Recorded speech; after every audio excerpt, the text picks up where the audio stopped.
Assalamualaikum sahabat Alif Al-Husain. Apa kabarnya sahabat? Semoga selalu dalam lindungan Allah Subhanahu wa taala. Sahabat Alif yang dimuliakan Allah, semoga kita selalu dalam keadaan sehat walafiat. Amin ya rabbal alamin. Dimohon simak video ini sampai selesai agar tidak sesat dan keliru pemahaman.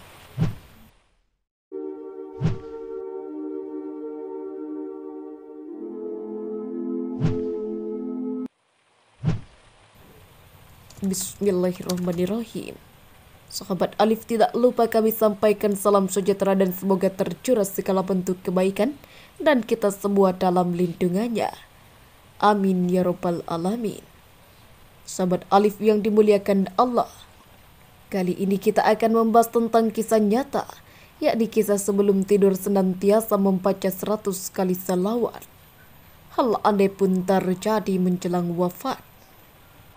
Salawat merupakan salah satu cara kita mencintai dan mengakui kerasulan baginda Nabi besar Muhammad Sallallahu Alaihi Wasallam dan mohon kepada Allah Subhanahu Wa Taala supaya menganugerahkan keutamaan dan kemuliaannya demi kebaikan kita sebagai umatnya.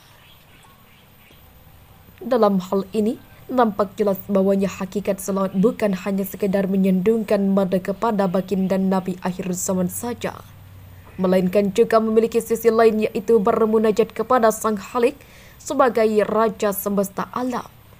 Sehingga ada segenap harapan yang dimaksudkan dan butuh perantara sosok kinasinya yang tak lain ialah Rasulullah Sallallahu Alaihi Wasallam. Agar diperkendakan sesungguhnya Allah dan malaikat-malaikatnya bersalawat untuk baginda Nabi Muhammad.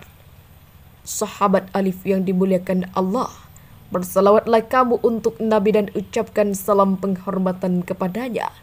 Quran Surat Al-Ahzab ayat 56.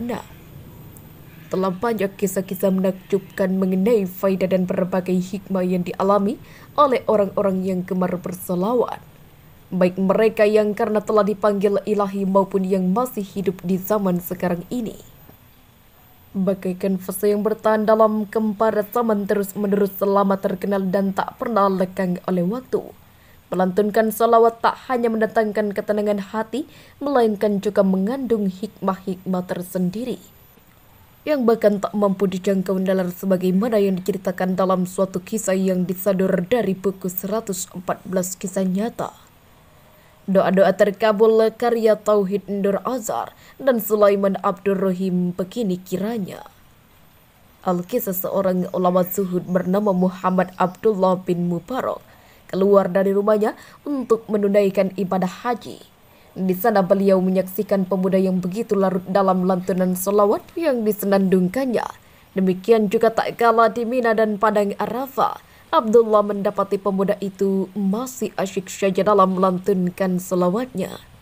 Selang beberapa saat, "Hai pemuda," tegurlah Abdullah kepada pemuda tersebut. "Setiap tempat ada bacaan dan doanya tersendiri.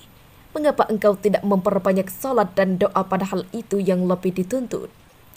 Sedangkan semenjak tadi hanya asik berselawat saja." Dan ia pun menjawab pertanyaan Abdullah, "Saya memiliki satu alasan tersendiri mengapa saya memilih begitu khusyuk dalam bacaan selawat. Saya beranjak dari tanah air Hurazan bersama bapak saya untuk menunaikan ibadah haji. Setibanya kami di Kufa, bapak saya terserang penyakit parah hingga ia mengembuskan nafas terakhirnya di hadapan saya sendiri. Lantas saya tutup wajahnya dengan kain sarung yang ada, dan malangnya apabila saya buka kembali kain sarung itu, wajah bapak saya tertukar menjadi himar atau keledai. Bagaimana saya memberitahu kepada orang-orang tentang meninggalnya bapak saya, sedangkan wajahnya kini begitu hina dan memalukan? Kemudian saya duduk termenung di sisi mayat ayah saya dalam kebingungan hingga tertidur dan bermimpi. Dalam mimpi itu saya bertemu dengan pemuda yang memakai penutup muka dan sangat baik akhlaknya. Dia lantas membuka penutup muka itu seraya menatap saya dan berkata, 'Mengapa engkau bersedih dengan apa yang telah terjadi?' Saya menjawab, 'Bagaimana saya tidak bersedih, sedangkan dialah orang yang paling saya sayangi.' lanjutnya pemuda itu. Kemudian ia mendekati mayat ayah saya dan mengusap wajahnya hingga berubah seperti sedia kala. Saya juga menyaksikan wajah mayat ayah saya yang begitu benderang, memancarkan cahaya seperti purnama yang baru terbit. "Engkau siapa?" tanya saya kepada pemuda tampan itu. "Saya yang terpilih, Muhammad." Kemudian saya memegang jemarinya dan berkata, "Wahai Tuan, beritahu saya bagaimana peristiwa ini bisa terjadi." "Sesungguhnya ayahmu seorang pemakan harta riba. Allah telah menetapkan hukuman bagi mereka agar ditukar wajahnya menjadi wajah keledai yang hina di dunia, tetapi tidak di akhirat. Semasa hayatnya ayahmu termasuk orang yang gemar bersolawat kepadaku sebanyak 100 kali sebelum tidur." Jadi saat amalan umatku dipertontonkan, malaikat telah menyampaikan kondisi ayahmu kepadaku. Aku telah memohon izin kepada Allah untuk memberikan syafaat kepada ayahmu, dan demikian aku datang untuk memulihkan wajah ayahmu sebagaimana sedia kala. Semoga video ini bermanfaat lebih, dan kurangnya mohon dimaafkan. Yang benar datangnya dari Allah Subhanahu wa Ta'ala. Hilaf ataupun keliru itu datangnya dari saya pribadi sebagai manusia biasa. Sampai ketemu di kisah-kisah seru yang penuh makna selanjutnya. Saya akhiri. Wassalamualaikum warahmatullahi wabarakatuh.